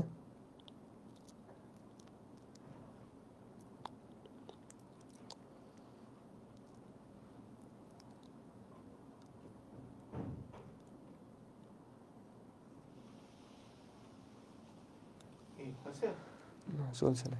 তো বিএসটিআই মানে হচ্ছে Bangladesh testing and standard institution, মানে যেটা হচ্ছে খাদ্যের মান নির্ণয় করে, অর্থাৎ খাদ্যের যে একটা মান থাকে, যে খাদ্যের এতটুকু প্রকৃত মান যে একটা উল্লেখ করার ব্যাপার থাকে, সেটা হচ্ছে বিএসটিআই নির্ণয় করে থাকে। তো আমাদের সবসময় চেষ্টা করা লাগবে যে প্রত্যেকটা ব্যবসায়িক প্রতিষ্ঠান খাদ্য উৎপাদনে জড়িত যারা, তাদের যে পণ্যগুলো তারা যে সাপ্লাই করে সেগুলো হচ্ছে বিএসটিআই এর অধীনে পরীক্ষিত হতে হবে। এটা হচ্ছে প্রথম কাজ আমাদের প্রতিকারের। এরপর আমাদের নিজেদের সচেতন থাকা লাগবে, আমাদের নিজেদের এই বিষয়গুলো নিয়ে জ্ঞান অর্জন করা লাগবে যে কোনটা ক্ষতিকর খাদ্য, কিংবা কোনটার মান কতটুক, এইসব বিষয় আমাদের নিজেদের মধ্যে কি আর কি সচেতন থাকা লাগবে। তারপর হচ্ছে যে সব অসৎ ব্যবসায়ী আছে কিংবা যারা হচ্ছে এসব করে থাকে, তাদের জন্য যে আইনগুলো আছে, সেই আইনগুলো হচ্ছে আমাদের কঠোরভাবে মানতে হবে, কিংবা সেই আইনগুলোর প্রয়োগ ঘটাতে হবে যাতে এই খাদ্য ভেজালটা কমতে থাকে। তো এই বিভিন্ন উপায়গুলো আসলে দেখতে পাই আমরা, যেগুলো হচ্ছে তোমাদের বই দেওয়া আছে। খুবই হচ্ছে তোমাদের এগুলো হচ্ছে খুবই জানা জিনিস যে খাদ্য ভেজাল প্রতিকার উপায়গুলো আসলে কিভাবে করা উচিত। মূলত বিএসটিআই এর মান দ্বারা হচ্ছে খাদ্যের মানটা নির্ণয় করতে হবে, অসৎ ব্যবসায়ীদের যে কঠোর আইনের আওতায় নিয়ে আসতে হবে, খাদ্যের যে প্রকৃত যে মানটা জানি সেটা হচ্ছে আমাদের নিজেদের থেকেই সচেতন হতে হবে। তো এই বিষয়গুলো আসলে আমাদের নিজেরাই আমরা চেষ্টা করলে আসলে খাদ্যে ভেজালের যে ক্ষতিকর দিকগুলো সেগুলো হচ্ছে আমরা নিজেরাই কি প্রতিকার করতে পারবো। তো এরপরে আমরা চলে যাব পরের নাগরিক সমস্যায়, সেটা হচ্ছে ইফটিজিং। তো ইফটিজিং মূলত আসলে কি, তোমরা ইফটিজিং নিয়ে তোমাদের বই শুরুতে দেওয়া আছে। আসলে ইফটিজিং কাকে বলা হয়, মানে ইভ হচ্ছে আমাদের প্রথম যে বাইবেলে যে প্রথম নারীর কথা বলা হয়েছে, বিশেষ করে আমাদের ইসলামে যে হাওয়া আলাইহিস সালামকে বোঝানো হয়েছে। তো সেই প্রথম নারী বলা আর অর্থাৎ মেয়ে সমাজকে উত্ত্যক্ত করা বা তাদের বাধাগ্রস্ত করা মূলত ইফটিজিং বোঝাচ্ছে। অর্থাৎ দুইটা এখানে শব্দ আছে, ইভ এবং টিজিং। টিজ মানে কি উত্তেজিত করা বা উত্ত্যক্ত করা বা বিরক্ত করা, এরকম টাইপের বোঝায়। অর্থাৎ নারী জাতিকে উত্ত্যক্ত করা বা বিরক্ত করা মূলত ইফটিজিং হিসেবে গণ্য। তো ইফটিজিং মূলত কিভাবে আসলো সেটা হচ্ছে তোমাদের দেওয়া আছে। এখান থেকে তোমাদের হয়তো এমসিকিউ দিতে পারে যে ইভ অর্থ কি বা টিজিং অর্থ কি। তো ইফটিজিং এর কারণ তোমরা হচ্ছে একাধিক কারণ তোমরা দেখতে পাচ্ছ, যে ইফটিজিং আসলে যে একটা কারণের জন্য হয় তা না, এটা হচ্ছে একাধিক কারণের সমন্বয়। প্রথমত আমরা যদি দেখি, প্রথম কারণ সেটা হচ্ছে সামাজিক, সাংস্কৃতিক ও পারিবারিক জীবনে নৈতিক মূল্যবোধের অভাব। অর্থাৎ মানুষের যে নীতি নাই থেকে যে একটা নৈতিক মূল্যবোধ আছে, সেই নৈতিক মূল্যবোধটা কি আমরা ছোট থেকে পেতে থাকি, কোথায় থেকে, পরিবার থেকে পাই, সমাজ থেকে পাই। কিন্তু এটা যখন আমরা পরিবার থেকে কিংবা সমাজ থেকে পাই না, তখন আমরা আসলে কোনটা ভালো কোনটা খারাপ এটার জ্ঞানটা আসলে আমরা হারাই ফেলি। এটার ফলে দেখা যাচ্ছে এই ইফটিজিংটা বেড়ে যায়। যে যারা মূলত ইফটিজিং করে তারা দেখবা যে হয় সামাজিকভাবে একদম অসামাজিক ব্যক্তি হতে পারে, কিংবা তাদের যে ন্যায় নীতি মূল্যবোধ সেটা হচ্ছে তাদের একদম নিম্ন। তারপর দেখবা যে নারীর প্রতি নেতিবাচক দৃষ্টিভঙ্গি, অর্থাৎ শুরু থেকে আমাদের বিভিন্ন প্রচার মাধ্যমে দেখবা যে নারীকে যৌন বস্তু হিসেবে কি সবার সামনে পরিবেশন করা হয়, কিংবা নারীর প্রতি একটা শুরু থেকে কি পুরুষতান্ত্রিক সমাজে নেতিবাচক দৃষ্টিভঙ্গি থাকে যে নারীরা কেবল পুরুষদের চাহিদার বস্তু। বাট এই আমাদের দৃষ্টিভঙ্গি থেকে বেরিয়ে আসতে হবে। নারী পুরুষের যে একটা সমান অধিকার বা সমান সুযোগের ব্যাপার আছে, এগুলো নিয়ে আসলে আমাদের কাজ করা লাগবে। তো এইগুলো আসলে মূল মূল কারণগুলো দেখা যাচ্ছে। আর হচ্ছে পশ্চিমা যে সংস্কৃতি, অর্থাৎ স্যাটেলাইট সংস্কৃতি, এদের যে একটা প্রভাব আছে। অর্থাৎ আমরা শুরুর দিকে কিন্তু এইসব প্রযুক্তি কিংবা ইন্টারনেটের ক্ষতিকর দিকগুলোর থেকে এড়িয়েছিলাম বা এগুলোর কাছাকাছি ছিলাম না। বাট বর্তমানে হচ্ছে আমরা পশ্চিমা সংস্কৃতি, স্যাটেলাইট টিভি এগুলোর কাছাকাছি চলে আসছি। ফলে আমাদের মধ্যে যে এসব দিকগুলোর ক্ষতিকর যে দিকগুলো আছে, সেগুলোর প্রভাবে আমরা কি এই ইফটিজিং এর মতো যে বড় বড় অপরাধগুলো আছে সেগুলোর দিকে আমরা ঝুঁকে পড়ছি। তো এগুলো হচ্ছে তোমাদের মূল কারণ, যে ইফটিজিং এর আসলে কারণগুলো কি কি। এরপর যেহেতু সমস্যার কারণ আছে, এর অবশ্যই প্রতিকার থাকা দরকার, বা প্রত্যেকটা সমস্যারই কি সমাধান আছে। তো আমরা ইফটিজিং এর কি প্রতিকারটা দেখব। তোমাদের একটা কথা বলি, সেটা হচ্ছে প্রতিকার এবং প্রতিরোধ দুইটা কিন্তু আলাদা জিনিস। প্রতিকার মানে হচ্ছে সেই সমস্যাটাকে পুরোপুরি সমাধান করা যাবে, এটা মূলত প্রতিকার বোঝায়। প্রতিরোধ কি, সেই সমস্যাটা পুরোপুরি সমাধান করা যাবে না, বাট সেটাকে আমরা এড়িয়ে যেতে পারি বা সেটা থেকে আমরা বাঁচতে পারি, এটা হচ্ছে প্রতিরোধ। অর্থাৎ প্রতিকার বলতে সে সমস্যাটা পুরোপুরি সমাধান করা সম্ভব, আর প্রতিরোধ বলতে পুরোপুরি সমাধান করা সম্ভব না হলেও সেটা থেকে আমাদের এড়িয়ে কিংবা সেটার যৌক্তিক কোনো একটা বাস্তবসম্মত সমাধান করতে পারি। এই দুইটার পার্থক্য প্রতিকার এবং প্রতিরোধের। তো প্রতিকারটা মূলত ছোট থেকে আমাদের করা লাগবে, যে ছেলে সন্তান বা আমাদের যে পুরুষতান্ত্রিক সমাজ আছে সেখানে হচ্ছে একদম ছোটবেলা থেকে সামাজিকীকরণের যে ব্যাপারটা আছে সেখানে হচ্ছে নারীদের যে অধিকার বা তাদের যে সম অধিকার এই ব্যাপারগুলো আসলে ছোটবেলা থেকেই প্রত্যেকের মাঝে জাগ্রত করা লাগবে। তারপর ধর্মীয় অনুশাসন মেনে চলা লাগবে, কারণ ধর্মক্ষেত্রে আমরা দেখি বিশেষ করে আমাদের ইসলামে যে নারীদের অধিকারটা আসলে অনেক উপরে। তাদের প্রতি আমাদের যে তাদের প্রতি যে আমাদের কর্তব্য বা দায়িত্ব আছে সেগুলো আসলে আমাদের পালন করা দরকার। আবার ইফটিজিং যে একটা সামাজিক ব্যাধি বা এটা হচ্ছে একটা ভয়ঙ্কর একটা ক্ষতিকর দিকগুলো আছে, এগুলো হচ্ছে আমাদের গণসচেতনতা তৈরি করা লাগবে। তারপর উত্ত্যক্তকারী যারা হচ্ছে এই ইফটিজিং এর সাথে জড়িত তাদের কি একদম প্রবলভাবে, অর্থাৎ তাদের হচ্ছে প্রবলভাবে বয়কট করা লাগবে, যাতে অন্যরা এটা দেখে উৎসাহিত না হয়। বর্তমানে তোমাদের যে ইফটিজিং অর্থাৎ ইফটিজিং এর যে রূপটা, ধর্ষণের যে রূপটা দেখতে পাচ্ছ বর্তমানে কি অনেক বেড়ে গেছে। মূলত বর্তমানে এই যে তোমরা কারণগুলো দেখলা সেই কারণগুলোর জন্য কিন্তু আসলে ইফটিজিংটা অনেক বেড়ে গেছে বর্তমান সমাজে।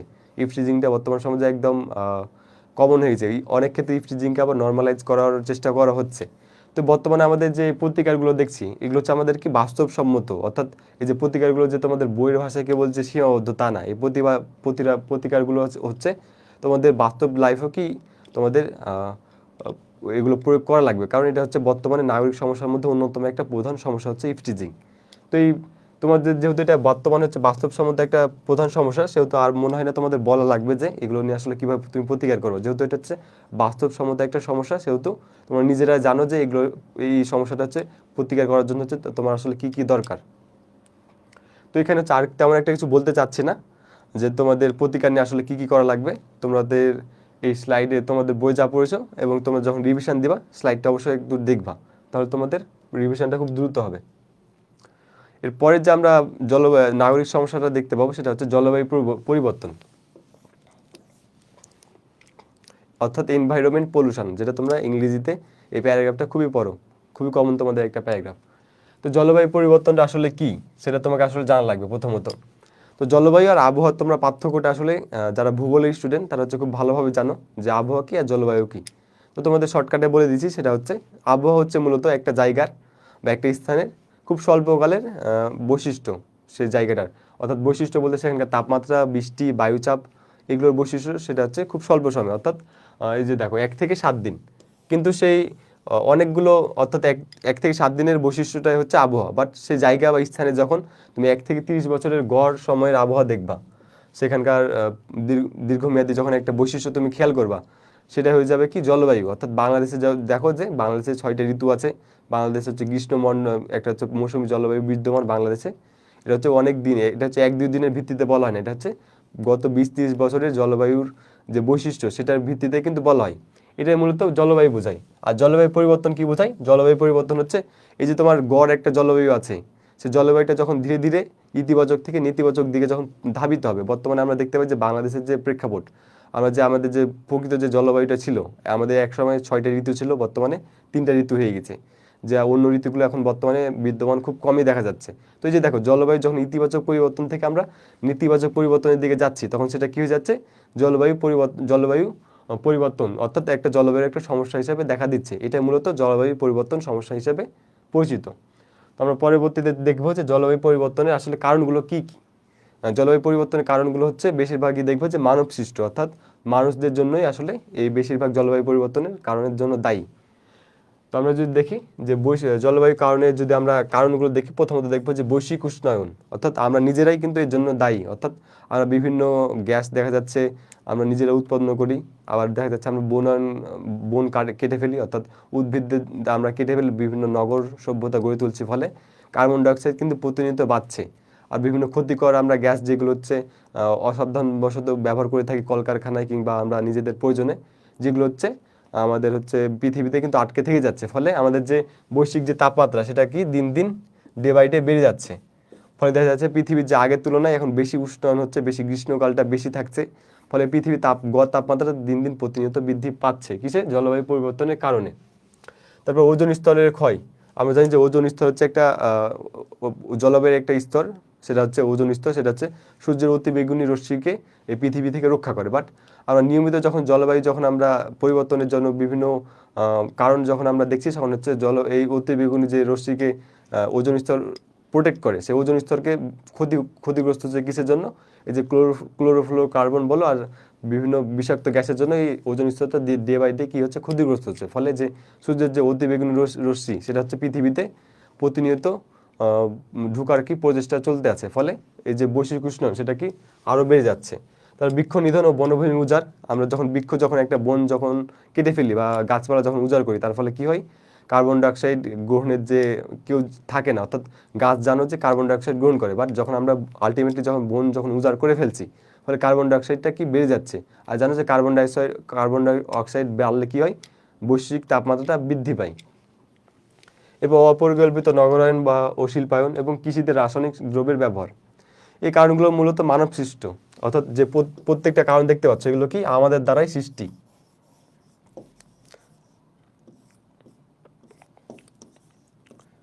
তো যখন তোমাদের জলবায়ু পরিবর্তনে যখন তোমাকে কারণ লিখতে দিবে, তখন তুমি এই কারণগুলোই তুমি লিখে দিতে পারবা।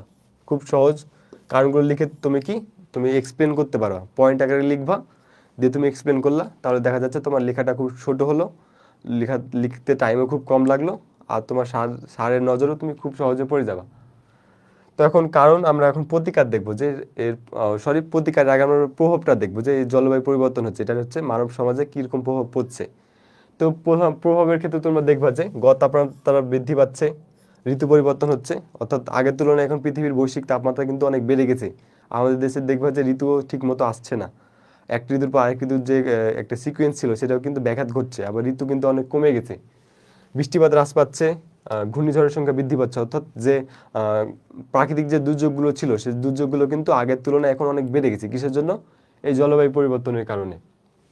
এই যে প্রাকৃতিক দুর্যোগের মধ্যে দেখো অব্যাহত বন্যা, লবণাক্ততা বৃদ্ধি, তারপর খরা, কৃষি উৎপাদনের জটিলতা, জীববৈচিত্র্য হ্রাস, বৃষ্টিপাত হ্রাস, মরুকরণ, এই প্রাকৃতিক দুর্যোগগুলো কি বেড়ে গেছে। আগের তুলনায় এই প্রাকৃতিক দুর্যোগগুলো বর্তমানে দিন দিন প্রতিনিয়ত বাড়ছে, যা হচ্ছে মানব সমাজের জন্য ভয়ঙ্কর একটা দিক। বাট এগুলো হচ্ছে আলটিমেটলি মানব সমাজের সৃষ্ট কর্মকাণ্ডের জন্য এই প্রাকৃতিক দুর্যোগগুলো দিন দিন ডে বাই ডে বাড়ছে। তখন আমরা কি দেখবো? এর প্রতিকারটা দেখবো যে আমাদের কি করণীয়, আসলে এই জলবায়ু পরিবর্তন মোকাবেলা আসলে কি করণীয়। এটা তো আর একদিনে ঠিক করা যাবে না, বাট আমরা যদি এখন থেকে উদ্যোগ নিই তাহলে দেখা যাচ্ছে 20-25 বছর পর এটা হচ্ছে প্রতিকার করা সম্ভব হয়েছে। তো আমাদের বিভিন্ন কর্মসূচি আমাদের নিতে হবে, যেরকম হচ্ছে প্রথমত আমাদের এই জলবায়ু পরিবর্তন নিয়ে সচেতনমূলক হচ্ছে বিভিন্ন কর্মকাণ্ড নিতে হবে। যেরকম হচ্ছে আমাদের বনায়ন বৃদ্ধি করতে হবে যাতে কার্বন ডাইঅক্সাইডের পরিমাণটা কমে যায়, ওজোন স্তরের যত ক্ষয়ক্ষতি নয় সেহেতু বিষাক্ত গ্যাসগুলো পরিহার করতে হবে। আর এটা জলবায়ু পরিবর্তন যেহেতু কোনো দেশের মধ্যে সীমাবদ্ধ নয়, যেহেতু এটার একটা বৈশ্বিক প্রবলেম, সেহেতু আমাদের কি করা লাগবে? এটার জন্য হচ্ছে প্রতিটা দেশকে এগিয়ে আসা লাগবে যাতে এই সমস্যা থেকে উত্তরণের একটা উপায় বের করা যায়। এছাড়া যে বিভিন্ন উন্নত দেশগুলো আছে সেগুলো হচ্ছে যারা হচ্ছে প্রচুর পরিমাণে অপরিকল্পিত শিল্প কলকারখানা থেকে যে বিষাক্ত গ্যাসগুলো বের করে, এদের হচ্ছে কি করা লাগবে? এদের আলটিমেটাম দেওয়া লাগবে যাতে তারা হচ্ছে এই প্রক্রিয়া থেকে বের হয়ে আসে, যাতে সুষ্ঠু শিল্প কারখানা তৈরি হয়। তো এই কর্মসূচিগুলো গ্রহণ করলে কি এই জলবায়ু পরিবর্তনটা ধীরে ধীরে কি আমাদের পক্ষে আসতে থাকবে, যাতে এইটার নেতিবাচক দিকগুলো থেকে আমরা ইতিবাচক দিকে যাতে যেতে পারি। এখন আমরা লাস্ট যে প্রবলেমটা আমরা দেখবো সেটা হচ্ছে ইফটিজিং তো দেখছি, এখন আমরা এইডস দেখবো। এটা হচ্ছে লাস্ট তোমাদের নাগরিক সমস্যা, এবং এইটা দিয়েই হচ্ছে এই অধ্যায় শেষ হবে। তো এইডস আসলে কি সেটা তোমাদের জানা লাগবে। তো এই অধ্যায়ে একটা গুরুত্বপূর্ণ এমসিকিউ তোমাদের বলে দিচ্ছি, সেটা হচ্ছে এই এইডস এবং এইচআইভি, এই দুইটা যদি তুমি ফুল রূপ মনে রাখতে পারো তাহলে দেখবে যে এটা থেকে হয় এমসিকিউ, না হলে তোমাদের সৃজনশীলে যদি এখান থেকে ক নাম্বার দেয় তাহলে দেখবে এই দুইটা হচ্ছে ক কিংবা এমসিকিউ যে কোনো একটা জায়গায় দেখবে যে কমন পেয়ে গেছো। কিভাবে? এই দুইটা ফুল রূপ কিন্তু একটু কঠিন আর মনে রাখা একটু কষ্টকর, বাট এখান থেকে দেখবে যে এমসিকিউ কোশ্চেন আছে, আবার সিকিউতে ক নাম্বারে দিয়ে দিয়েছে যে এইচআইভির ফুল রূপ কি, আবার এইডস এর ফুল মিনিং কি বা ফুল রূপ কি। তো এই দুটো একটু তোমরা খুব গুরুত্ব সহকারে মনে রাখবা, বেশ কয়েকবার পড়বা, কিংবা তোমরা এখনই কমেন্ট বক্সে জানাতে পারো এই দুইটার ফুল রূপটা কি আসলে। তো আমরা এইডস আসলে কি সেটা আমরা দেখি। এইডস হচ্ছে একটা রোগ যেটা হচ্ছে এইচআইভির কারণে মূলত হয়ে থাকে। তো এইডস রোগটা আসলে কি এটা এখন আমরা দেখব। এইডস হচ্ছে তোমাদের একটা হচ্ছে মরণ ব্যাধি রোগ, যেটা হচ্ছে মূলত অনিরাপদ যৌন মিলন বা এইচআইভি ভাইরাসের কারণে হয়ে থাকে। তো এইচআইভি ভাইরাস যখন মানুষের শরীরে যখন প্রবেশ করে তখন এটার বিভিন্ন পর্যায়ে আছে। এটা এই এইচআইভি ভাইরাসটা রক্তের যে কোষের যে সেলগুলো আছে সেগুলোকে নষ্ট করতে থাকে, ফলে মানুষের যে রোগ প্রতিরোধের যে ক্ষমতা সেটাকে কি আস্তে আস্তে কমতে থাকে। একটা পর্যায়ে মানুষ কি মৃত্যুর দিকে ধাবিত হতে থাকে। যখন মানুষের রোগ প্রতিরোধ ক্ষমতা কমতে থাকছে ফলে মানুষের শরীরটা কি বিভিন্ন রোগের জন্য উন্মুক্ত হয়ে পড়ছে, ফলে মানুষের জ্বর, সর্দি, কাশি, মাংসপেশি ব্যথা যে বিভিন্ন লক্ষণগুলো আছে এগুলো বারবার দেখা দিতে থাকবে। ফলে মানুষ একটা টাইমে কি আলটিমেটলি এটা এইডসের কারণে মৃত্যুবরণ করবে। তো আমরা দেখলাম যে এইডস রোগটার হলেই মানুষের রোগ প্রতিরোধ ক্ষমতা কমতে থাকে, মানুষের রক্তের কোষগুলো ধ্বংস হতে থাকে, ফলে এক সময় বিভিন্ন লক্ষণ দেখা দিয়ে মানুষ কি মারা যায়। এটা মূলত এইডস। আর এই এইডসটা হয় কিসের জন্য? এই এইচআইভি ভাইরাসের জন্য। এইচআইভি ভাইরাস সংক্রমণের জন্যই মূলত এই এইডসটা হয়ে থাকে। আর এইচআইভি ভাইরাস বেশ কিছু উপায়ে কিন্তু মানুষের শরীরে প্রবেশ করে থাকে, সেগুলো আমরা দেখব। সেগুলো আমরা যদি ব্যাখ্যা করি সেগুলো হচ্ছে অনিরাপদ যৌন সম্পর্ক, তারপর অনিরাপদ হচ্ছে ব্লেড, তারপর বিভিন্ন যে আমরা যেগুলো হচ্ছে অস্ত্রোপচারের সময় ব্যবহার করা হয়, মূলত এই ক্ষেত্রগুলো থেকে কি এইচআইভি রোগটা আমাদের দেহে প্রবেশ করে থাকে।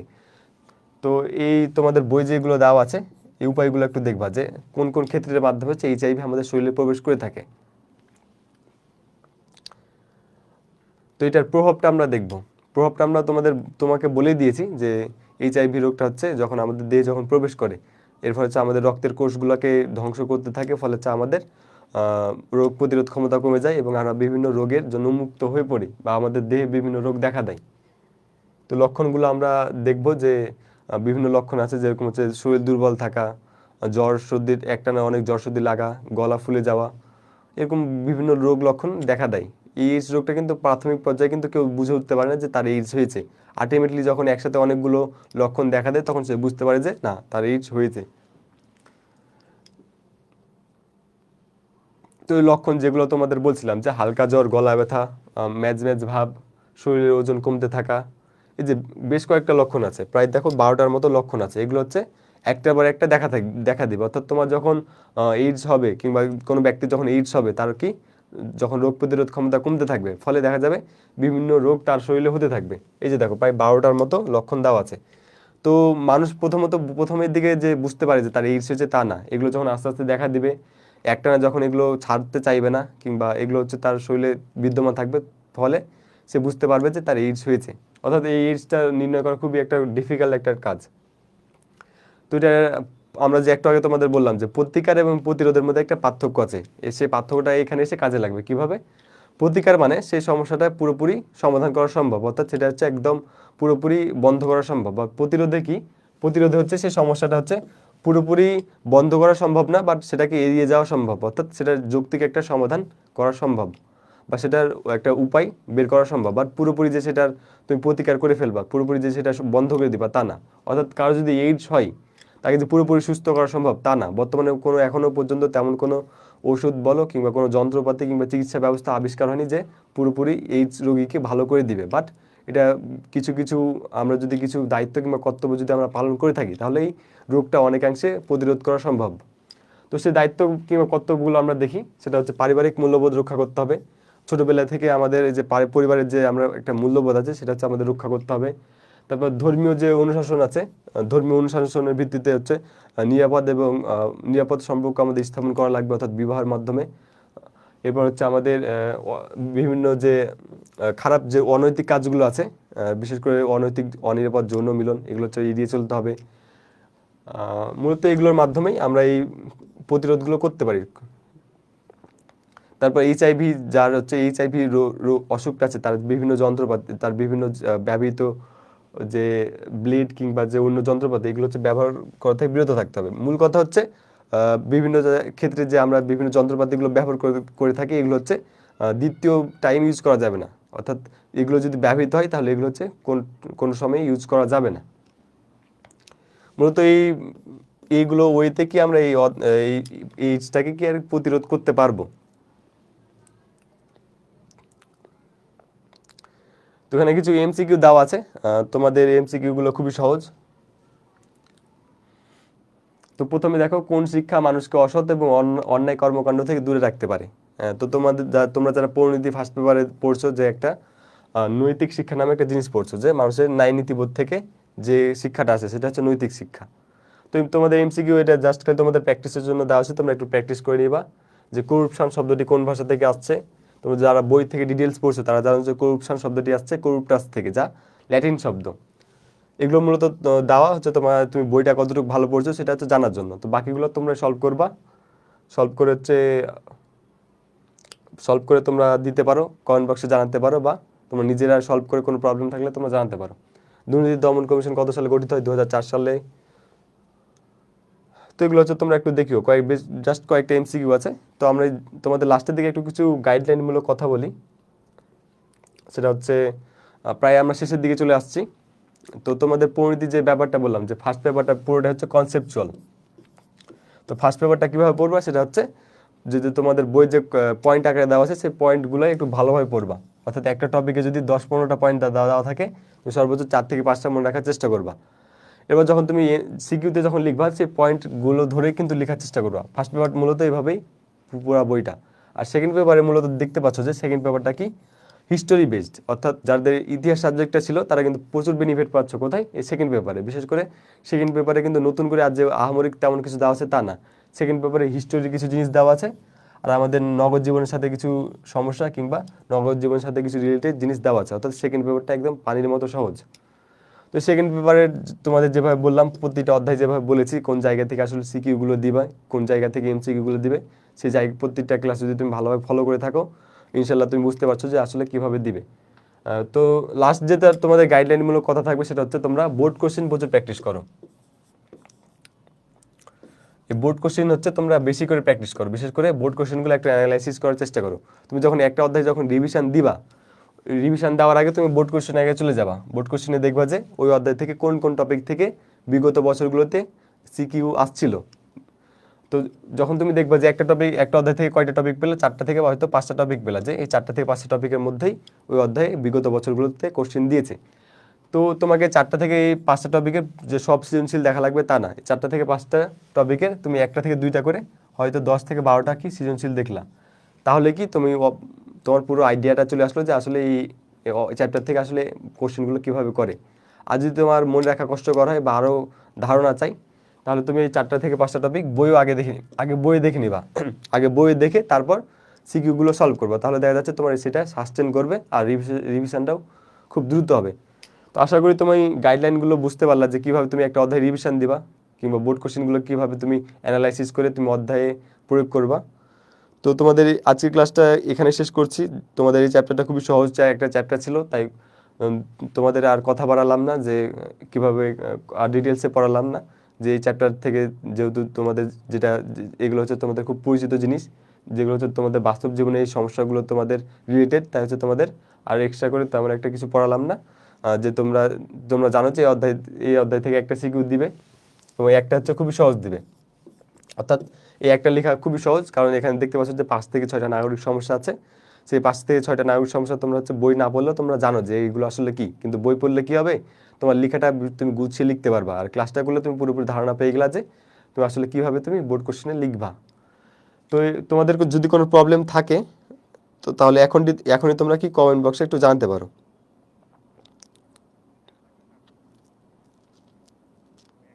আশা করি তোমাদের প্রবলেম হবে না।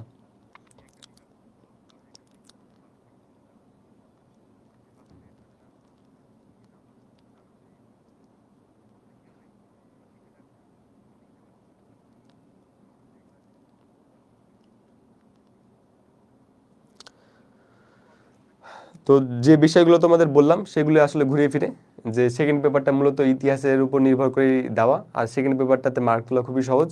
তোমাদের টেকনিকগুলো বলে দিলাম কীভাবে বোর্ড কোশ্চেন থেকে তোমরা খুব দ্রুত রিভিশনটা দিতে পারবা। তো আশা করি তোমাদের আর কোনো প্রবলেম থাকবে না। তাও যদি তোমাদের কোনো প্রবলেম থাকে তোমরা অবশ্যই কমেন্ট সেকশনে জানিয়ে রাখবা। আর আমি তোমাদের কিছুক্ষণের মধ্যে তোমাদের যে স্লাইডটা আছে সেই স্লাইডটা হচ্ছে তোমাদের কমেন্ট বক্সে আপলোড করে দিচ্ছি। অর্থাৎ এই লাইভের কমেন্ট বক্সে আমি আপলোড করে দিচ্ছি। নতুন লাইভ যেটা সেকেন্ড লাইভ সেটাতে আপলোড করে দিচ্ছি। তোমরা বই যারা পড়ছো বই পড়লে তো ভালো, আর বই না পড়লে যদি তুমি জাস্ট যে স্লাইডটুকু দেখবা সেই স্লাইডটুকু দেখে তুমি কি বোর্ড কোশ্চেনগুলো সলভ করতে পারবা। অর্থাৎ এই অধ্যায়টা যে আহামরি কঠিন তা না, তুমি খুবই সহজ একটা অধ্যায়। তো সবার জন্য দোয়া এবং সুস্থ কামনা করি, যাতে তোমরা সুস্থভাবে বোর্ড এক্সাম দিতে পারো। আর পরিণতি সাবজেক্টটা খুবই জোশ, এখান থেকে মার্ক তোলা খুবই সহজ। তোমাদের সেই টেকনিকগুলো বলে দিলাম যে পয়েন্ট আকারে কীভাবে লিখবা এবং কীভাবে দ্রুত রিভিশনটা দিবা। তো এই ক্লাসটা এখানে তোমাদের মাঝে শেষ করছি। আশা করি তোমাদের যতটুকু উপকার করতে পেরেছি। যদি আমি 1% যদি তোমাদের উপকার করি সেটুকু হচ্ছে আমার কি সফলতা। কারণ তোমাকে যদি আমি 1% তোমাকে যদি বোর্ড কোশ্চেনে যদি তোমার উপকার করতে পারি, তাহলে সেটুকুই কি আমার জন্য খুব বড় কিছু। তো আশা করি তোমরা যারা ক্লাস করলো একটু হলো তোমরা উপকৃত হলা। আর চেষ্টা করবা যে খুব দ্রুত রিভিশনটা দেওয়া, টেকনিক খাটিয়ে খুব দ্রুত কীভাবে রিভিশনটা দেওয়া যায়। আর চেষ্টা করবা যে সব সাবজেক্টের মধ্যে একটা ব্যালেন্স রাখার। যখন তুমি রিভিশন দিবা, জাস্ট যে তুমি ইংলিশ পড়বা তা না, তুমি ইংলিশের মাঝে বাংলা পড়বা। অর্থাৎ তোমার যে 13টা সাবজেক্ট, 13টা যে তোমার এক্সাম হবে, চেষ্টা করবে যে সবগুলো সাবজেক্টে একটা ব্যালেন্স করে দ্রুত রিভিশনটা দেওয়া, নিজের টেকনিক খাটিয়ে। আর এই সময় বেশি বেশি বোর্ড কোশ্চেনগুলো এখন অ্যানালাইসিস করবা সব সাবজেক্টেরই। কারণ বোর্ড কোশ্চেন তোমাদের যারা আর্টসের আছো, তোমার যে আহামরি তোমাদের যে ক্রিয়েটিভ জিনিস দিবে তারা, তোমাদের বোর্ড কোশ্চেন থেকেই ঘুরিয়ে পেঁচিয়ে এক জিনিস দেয় কিন্তু। তো তোমাদের সবার জন্য দোয়া এবং সুস্থ কামনা করি। এই ক্লাসটা আজকের মতো এখানে শেষ করছি। সব সুস্থ এবং ভালো থাকো। আল্লাহ হাফেজ।